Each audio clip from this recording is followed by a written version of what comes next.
William Gonz préconise avoir une stratégie. On a déjà parlé de ça. Respectez la stratégie. C'est pas parce que la stratégie n'a pas fonctionné une année, ça veut dire les marchés ont fait plus 15 et votre portefeuille a fait plus 10. Ça ne veut pas dire que ça ne marche pas. Pourquoi quitter une stratégie qui fonctionne? Donc, vous devez garder toujours la même stratégie. Si vous sautez comme un singe des stratégies sur les stratégies, vous pouvez risquer de tomber sur la pire stratégie possible dans chaque période.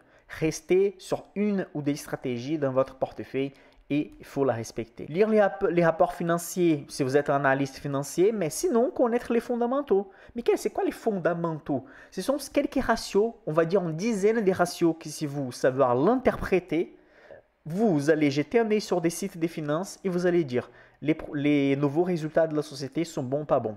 Je peux vous promettre, je vous jure que dans 5 minutes, si vous connaissez les ratios fondamentaux que j'explique dans mon e-book gratuit, vous êtes capable de dire si les nouveaux résultats sont bons ou pas.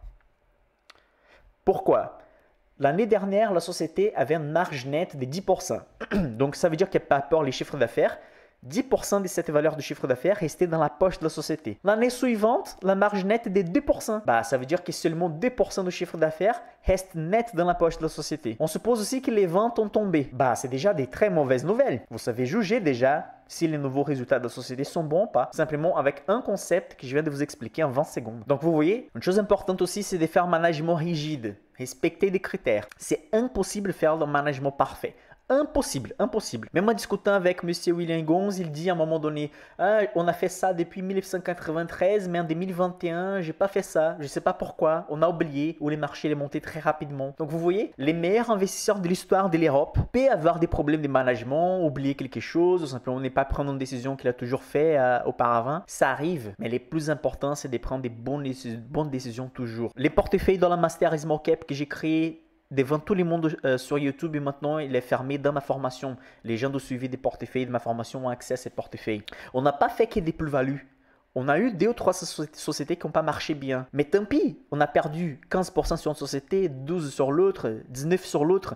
Mais il y a des sociétés qui sont à 70%. Une autre 68%. Une autre on a vendu avec 3 mois parce qu'elle avait fait 65%. Plusieurs sociétés à plus de 30% des plus-values. Donc, n'oubliez pas ça. Vous devez avoir raison la majorité du temps. Vous n'avez pas besoin d'avoir raison toujours. Vous êtes un être humain. Évitez de tomber sur des biais surtout. Savoir, vous prenez cette décision pourquoi. Savoir pourquoi vous achetez un actif. C'est très important. Si vous savez pourquoi vous l'achetez, vous savez pourquoi vous devez les vendre. Beaucoup de gens me posent, Michael, j'ai acheté telle action, est-ce que je dois la vendre? Mais c'est toi qui dois m'expliquer pourquoi tu dois la renforcer, tu dois la vendre. C'est toi qui as acheté. Je ne sais pas tes raisons d'achat. Je ne sais pas si tu utilises une stratégie de dividende, leader de marché, si tu as acheté avec 5% du poids, 15% du poids. Je ne sais pas si ton horizon d'investissement c'est 10 ans, 20 ans, 30 ans. Je ne peux rien savoir. C'est vous les responsables par votre portefeuille. Avec ma formation, avec mon suivi des portefeuilles ou avec une autre personne qui vous fait les suivis ou la formation, vous êtes guidé. Vous êtes guidé pour prendre des bonnes décisions. Et ça, c'est le plus important. Mais à la fin, vous prenez des décisions avec votre épargne qui impactent les futurs financiers de votre famille. Donc, vous devez savoir ce que vous faites. Ça devait être un intérêt énorme par rapport aux finances et l'épargne que vous avez. Parce que c'est justement cette épargne-là qui va vous assurer dans les futurs pour un projet, pour la retraite, etc. Et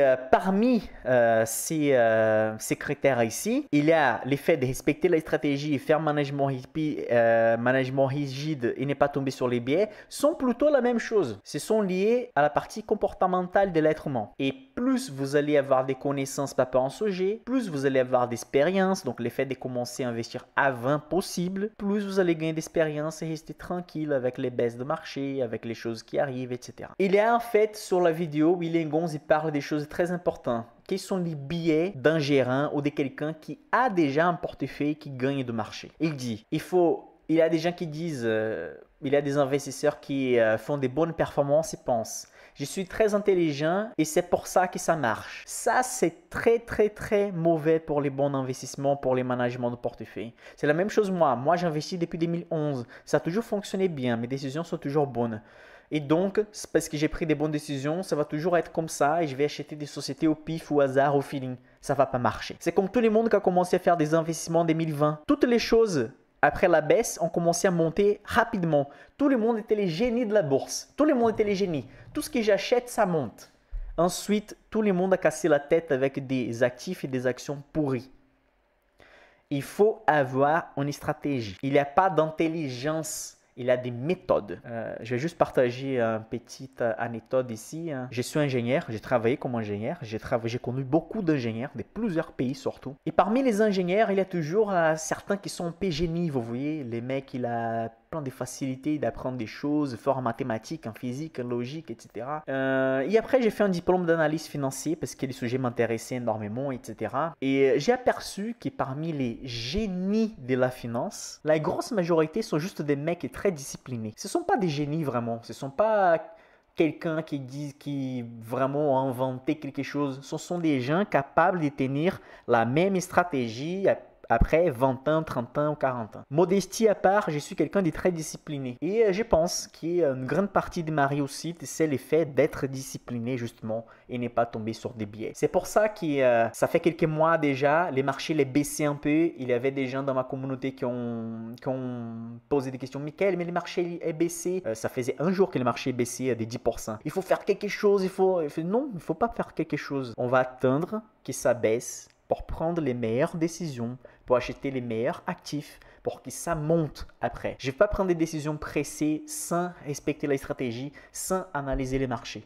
Donc, l'effet d'être discipliné et suivre une stratégie va vous aider sur le long terme. Aussi, il y a une phrase qui dit « Si j'ai acheté des titres pas chers et ça marche, donc si j'achète des titres chers, ça marchera aussi. » Et c'est faux. Les meilleures stratégies d'investissement qui existent sur les marchés sont des stratégies où on va analyser les ratios fondamentaux de valorisation. On va analyser si la société elle est sous-valorisée. Et il y a certaines sociétés qui sont chères et continuent toujours à bien progresser, comme Hermès, comme Hermès, L'Oréal, etc. Ok, ce sont des aberrations statistiques. Mathématiquement, ça ne devrait pas être comme ça. Ça ne veut pas dire que ça existe, que je dois forcément acheter ça dans une stratégie value, dans une stratégie qui cherche des sociétés sous-cotées. Parce quel est le principe d'acheter une société sous-valorisée? Une société fait champagne, une autre société fait des cheminées ou fait n'importe quelle chose, une piscine.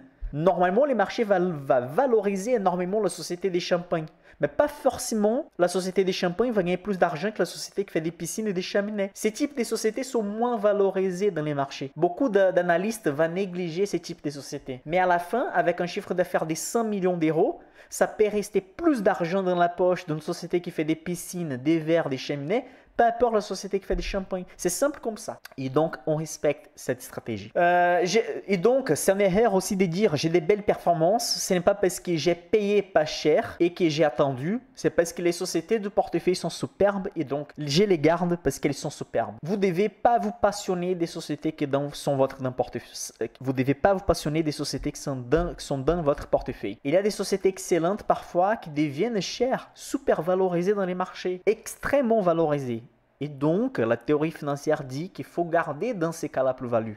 On doit garder les sociétés sur le long terme pour se multiplier 2, 3, 5, 10 fois. Mais si la société prend rapidement beaucoup de plus-value sans avoir une vraie justification, sans avoir vraiment un vrai résultat financier qui justifie ça, donc si la société explose dans la bourse, mais les vrais résultats de la société n'explosent pas, ça veut dire que là, dans ces cas, il y a une spéculation. Et pas forcément vous devez la garder.